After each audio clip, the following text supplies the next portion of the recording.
So here's what happens when you salt a piece of meat in advance. First, the salt draws moisture out of the meat through a process known as osmosis. Basically, the water is working to dilute that super high salt concentration, and as a result, a sort of briny salt solution is formed on the surface of the meat. But after not too long, that salty solution begins to be reabsorbed into the meat through a process known as diffusion. Basically, where a solution of high concentration, like our salt solution, flows to an area of low concentration, like the inside of the meat. And since both the salt and water work their way back in, the meat becomes really nicely seasoned all throughout without losing a significant amount of moisture, which for me is reason enough to use this technique. But the benefits don't stop there, and in fact there are a few good reasons that you may even want to get in the habit of salting your meat as soon as you get it home from the grocery store. With that said, however, there are a few caveats to this method, so to start to make sense of all this, I think we need to perform an experiment.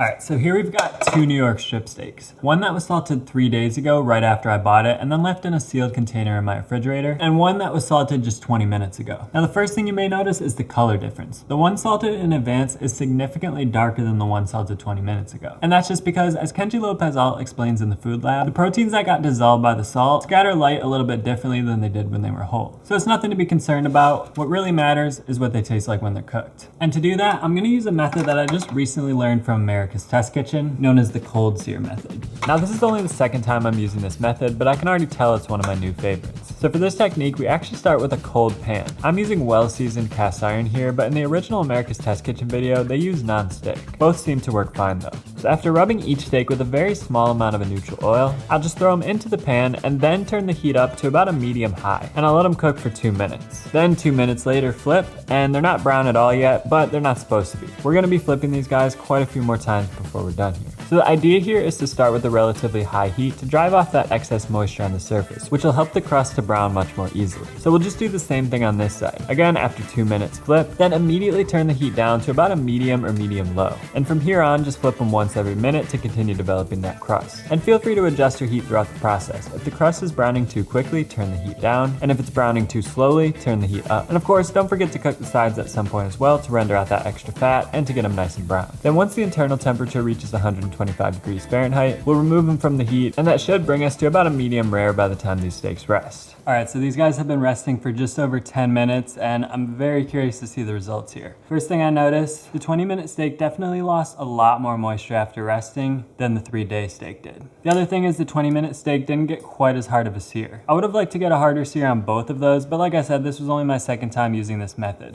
Next time I'd probably bump up the heat during that second phase just a little bit more. Alright, maybe a little bit overcooked. They did say it's best for steaks that are 1.5 inches or thicker, so I guess that's what I get for breaking the rules. But the main thing we're looking at is just to compare the difference between these two.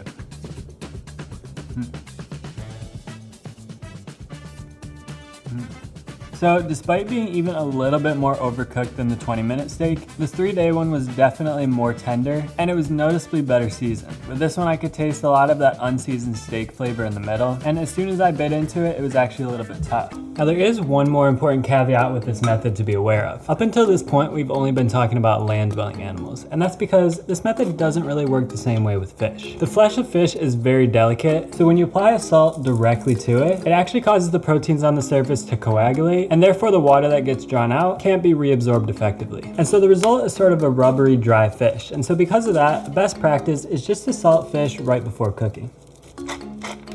However, based on the somewhat limited research I've been able to find, this really only seems to be a concern with salt granules. So much so that it's been given a name, saltburn. But if you soak the fish in a salty liquid, like say soy sauce or just a traditional saltwater brine, it turns out fine. In fact, one of my favorite recipes is a miso marinated salmon, where I'll marinate the fish in a salty marinade for sometimes upwards of 24 hours, and the texture always turns out great. But for all other types of meat, salting in advance will help us to achieve all of these benefits we've been talking about. The question that remains though is how long in advance do we actually need to salt in order to start seeing these benefits? And luckily for us, plenty of experiments have been done on this subject, including those performed by Kenji Lopez-Alt in the Food Lab. And what he found was that it's best to salt a steak either less than 3 minutes in advance or more than 40 minutes in advance, but not between those two times. And this makes perfect sense based on what we discussed earlier. Once you salt a piece of meat, water starts getting drawn to to the surface due to osmosis. So if you wait more than 3 minutes, there will be a lot of moisture sitting at the surface, which is just going to get evaporated off when you add it to your hot pan. And not only that, but the liquid will also interfere with the browning at the surface of the meat, so the result will be a slightly drier and less browned steak. Now, based on my sort of anecdotal time lapse here, it looks like it can take up to 60 minutes for the liquid to be fully absorbed. So for me, I'd recommend salting either less than 3 minutes or more than 60 minutes in advance. But that doesn't mean you'll achieve the same results at 60 minutes that you would at, say, 24 hours. Because even though the liquid will be fully absorbed after 60 minutes, it hasn't had time to diffuse all the way throughout the meat. So how long the salt takes to fully diffuse, of course, varies depending on the thickness of the meat. But it can range anywhere from between about 1 to 2 hours for a thin cutlet, up to 24 to 48 hours for a whole turkey. And America's Test Kitchen actually has a great guide online providing recommended times for various different cuts of meat. So based on this, my 3-day steak may have been just a bit overkill. In theory, I should have seen the same results within about 2 to 3 hours. But even so, there's really no disadvantage to salting meat this far in advance. That is, as long as you leave it in a sealed container to prevent evaporation, and therefore to prevent the meat from drying out too much. Leaving it uncovered can be a valid technique though, as long as you don't overdo it.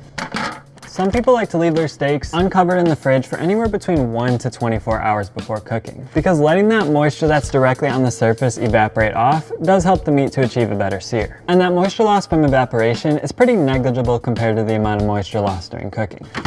And actually, in the food lab, Kenji Lopez-Alt explained that a steak salted and left uncovered overnight actually maintained 2% more moisture than a steak that was salted immediately before cooking. And of course, that's just because the salted meat has a better ability to retain moisture, as we've talked about earlier. If you leave it too long though, the center of the meat can start to dry out, and so that's where you need to be careful. So for me, I usually skip this step, and instead just dab the meat with a paper towel directly before cooking. And I found that it has pretty much the same effect. There is one situation though that I like to leave the meat uncovered. And that is with skin on poultry, like this whole chicken. And there are actually a few things we need to do differently here in order to achieve the best results. Now, as you can see, I like to spatchcock my chicken, or in other words, lay it flat like so, which is really easy to do. You first just find the backbone and then slice or cut along either side to remove it. Then you'll want to make a small cut in the cartilage here between the breasts, which will help us to flatten out the bird. Finally, you'll just need to remove one more bone in the middle here, which is known as the keel bone. So to take it out, again, just slice along either side and then pull it out, being careful not to tear the chicken. Without taking this bone out, the chicken won't lay nearly as flat. But the main reasons to do this are, number one, it helps the skin to brown a lot more evenly and to stay crispy because you don't have any moisture dripping down onto it during cooking. And number two, it helps the chicken to cook a lot quicker and more evenly on the interior because we're just left with one flat, relatively uniform surface. And if you throw it into the oven with the leg side toward the back, which tends to be the hottest part of the oven, it should cook perfectly, with the legs reaching 175 degrees Fahrenheit around the same time the breast reaches 160 degrees. And then the third reason, which is actually the main one we're concerned about here, is that it's a lot easier to apply an even layer of salt all across the surface of the meat this way. However, there is still one problem. You see, skin, like the skin on this chicken, is literally designed to keep anything from passing through it, and that includes salt and water. So if we just sprinkle salt on the surface of the skin, it's never gonna reach the actual meat, and therefore we're not gonna see the diffusion effect that we wanna see. So one way to combat that is to start by generously salting the bottom side, because since we're salting in advance, that salt will eventually work its way through the meat. But as you can see, most of the meat still isn't exposed here. So what we actually want to do is salt underneath the skin on the top side. And this actually has the added benefit of preventing any spices and herbs that you added from burning. So it's a pretty useful technique to use. Here I'm just using a mixture of salt and pepper, of course mixed together in a dedicated bowl so that I'm not touching anything else with my contaminated chicken hands. But you'll just want to carefully lift the skin up like so to loosen it, and then rub the salt underneath the best you can, working your way all around the bird until you've seasoned the whole thing. And for parts like the wings where you can't get salt underneath the skin, just sprinkle it on top. It'll still be better than nothing. And as far as the amount of salt, I usually prefer to eyeball it, but for a point of reference, about 2 grams of salt per pound of meat is a pretty good place to start. So for the Diamond Crystal kosher salt that I use, that'd be about 2/3 teaspoon, or for table salt, it'd be about half that volume. And that's why people often think I'm using a lot of salt, but really this stuff is just a lot less dense than table salt. It takes up about double the volume for the same weight. It's also just a lot more visible with its bigger grains, but that has the advantage of sticking a lot better to meat and to dissolving a lot quicker, which helps with our diffusion process. Then I'll just throw it in my fridge, and I like to use a tray without a rack just to let the chicken reabsorb any juices that it loses. Oh, and I also like to cover it with a paper towel just so I don't have to stare at a raw chicken every time I open my fridge. And when we come back tomorrow,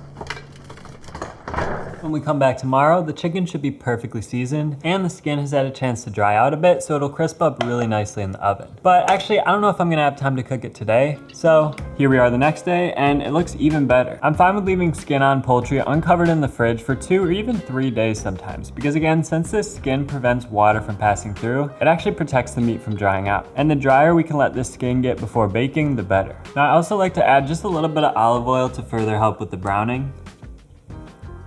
And I'll add a little bit more salt and pepper for good measure. Then I'll just tuck the wings back, like so, to make sure everything gets evenly browned, but after that, it's ready to go.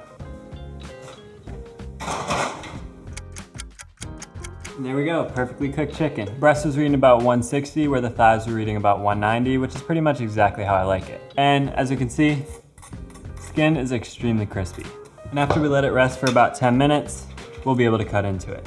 And the flavor and tenderness here is absolutely next level, simply because of that one extra step of salting in advance, which really isn't an extra step at all. It's just doing something you were already gonna do, but doing it earlier. But then, why salt right when you get home from the grocery store? Well, I don't always do it, but for me, it's mostly just for convenience and to eliminate an extra step as I'm making my meals throughout the week. Because we all have those times where we just have to throw a dinner together at the last minute. But this way, I know that my meat will always be salted in advance without having to think that far ahead. And as we've seen, there's really no disadvantage to salting meat too far in advance, as long as it's in a sealed container. In fact, salt actually preserves meat, so it'll stay fresh for even longer after it's been salted. I wouldn't go much longer than like 3 days though, just for the food safety aspect of it. But for meat that I'm gonna use today, I usually leave it on a plate uncovered in my fridge to let that outer surface dry out a bit, or on a rack if you want them to get extra dry. Then for meat that I'm gonna use within the next 3 days, I'll leave it covered in my fridge. And for everything else, I'll throw it into the freezer. There's really no harm in throwing meat that's already been salted into the freezer. In fact, sometimes I'll even buy meat specifically to freeze it, and I'll still salt it in advance. That just means that whenever I'm ready to thaw it out and use it, it'll be ready to go. Now to see a recipe that can really benefit from this technique, you can check out my chicken katsu video right here. In that case, the chicken salted in advance actually has the extra benefit of helping the breading stick better. And that's because you won't have all of that excess moisture drawn out by the salt like you would if you salted right before cooking. So thanks a lot for watching, and I'll see you over there.